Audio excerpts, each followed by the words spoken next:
আনাৰসৰ গুণাগুণ। আনাৰসৰ দীঘল পাতৰ কুমলীয়া গুৰি অংশ দৰবত লগোৱা হয়। আনাৰস ৰস কৃমিনাশক, ৰুচিকাৰক, বাতনাশক আৰু পুষ্টিসাধক। আনাৰসৰ পাতৰ ৰস কৃমিনাশক। ল'ৰা-ছোৱালীৰ কৃমিৰ উপদ্ৰৱত ইয়াৰ ব্যৱহাৰ কৰিলে উত্তম ফল পোৱা যায়। জ্বৰ, বমি, পেট ফুলা, পেট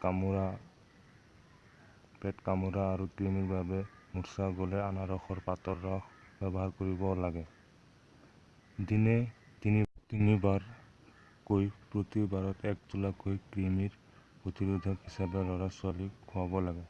জ্বৰ আৰু পেট ফুলাত পাত থেতেলাই পেটত ভৰণ দিলে সুফল পোৱা যায়। ভাল অৱস্থাতো ল'ৰা-ছোৱালীক মাজে মাজে পাতৰ ৰস ২ চামুচ খুৱাই থকা ভাল।